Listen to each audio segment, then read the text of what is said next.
It has to be something that everybody can take hold of a piece of. For example, every day there are little things that we could do to begin shifting our consciousness. Every day when we get up, the first thing we should do is be grateful that we're alive to see another day. And just make that acknowledgement. Spirit, thank you. Always tell your children that you love them. Every day. Tell them that you're proud of them. Always tell your wife that you love her, or your partner that you love her. Always be friendly and cordial at the office. Okay? When you hear an ambulance drive by, just say a blessing. Say, I bless whoever that's for, and that their highest good is what is achieved. Little things like that. When you walk into a room, just say, I bless this room. Little things like that make all the difference. Because it's conscious intent that every day when you do things like that, and that's all, those things are easy to do, all right? Is what you do is you begin to polarize. You begin to magnetize those spaces with your thoughts. And whatever you magnetize and you put out, it will come back. It will be mirrored back to you. That's why Earth is boot camp for the soul. It's because that's what it does. It mirrors our shit back to us. You know? And the more shit, the more shit. Okay? And that's why it's so overwhelming after a while.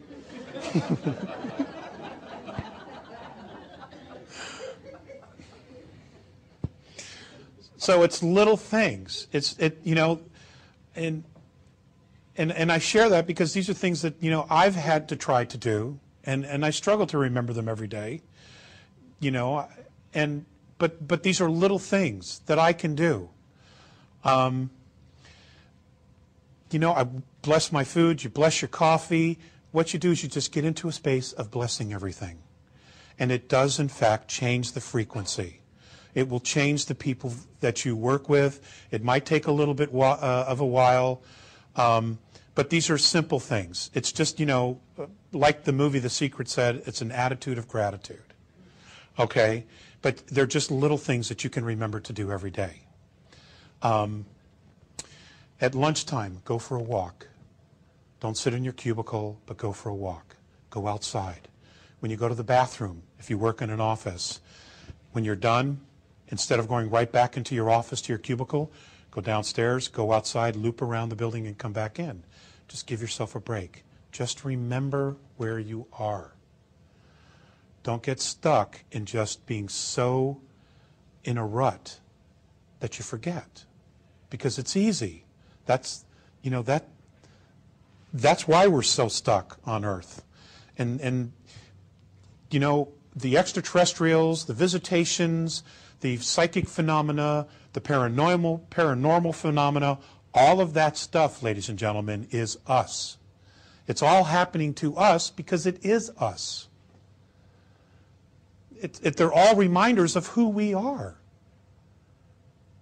All we have to do is get out of our own way. And with that, Hollywood, and Miss Harris showed a clip. I wanted to show a clip from a movie that means a lot to me. And it's a movie called The Legend of Bagger Vance. And it's about a young man who went to war, who came back and had lost his authentic swing. He was a golfer. But the swing, authentic, is his soul. He had lost his soul in war. Now,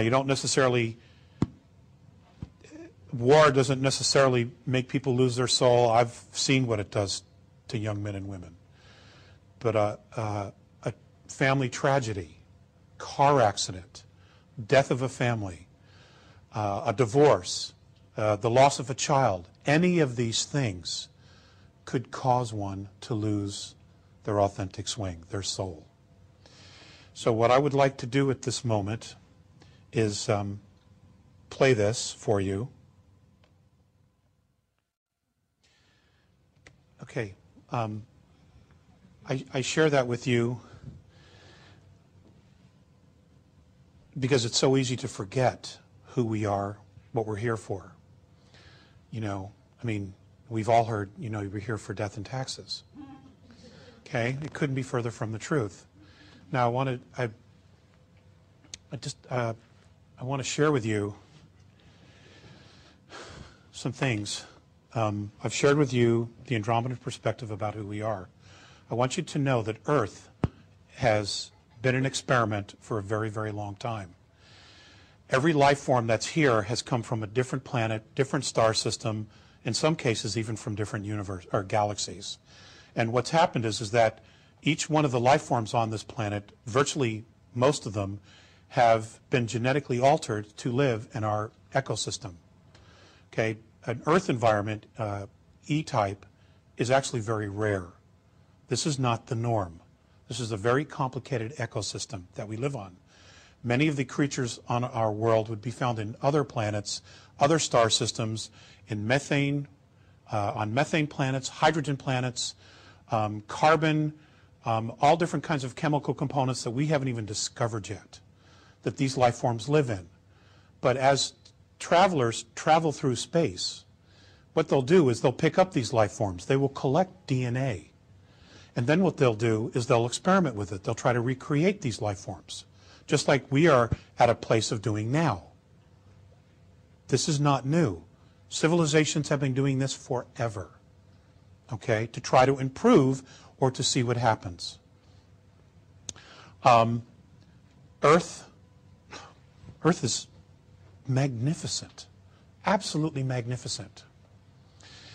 And many of the extraterrestrial races that have talked to the Andromedans have just been beside themselves at how bad it's gotten.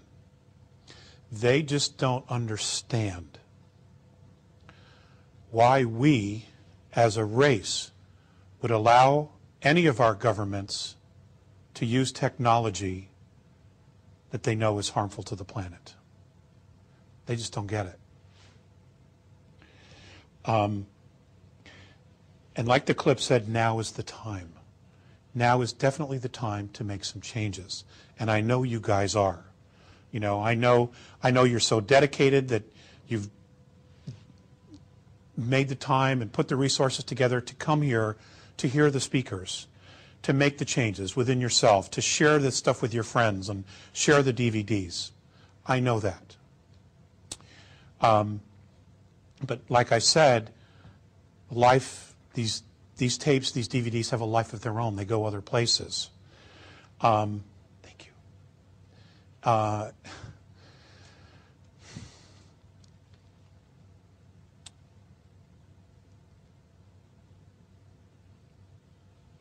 want you to know that I am really, really proud of you. And I'm really proud of us.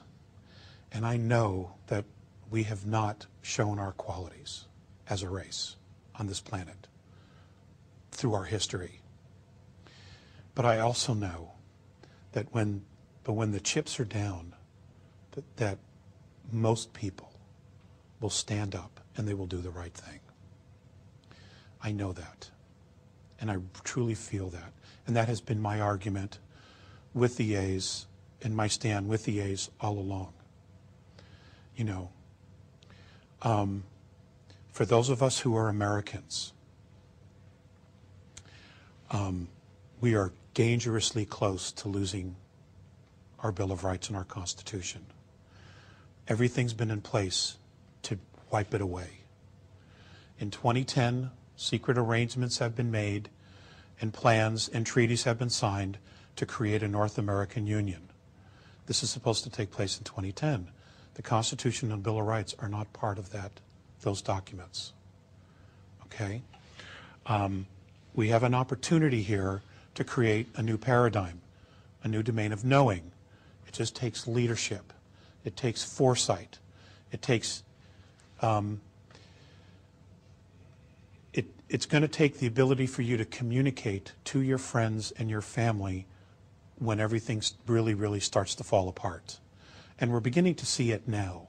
The world's global economy is having a lot of ripples, a lot of effects, a lot of changes. Here in the United States, we will be the first, as usual, to experience a lot of that stuff.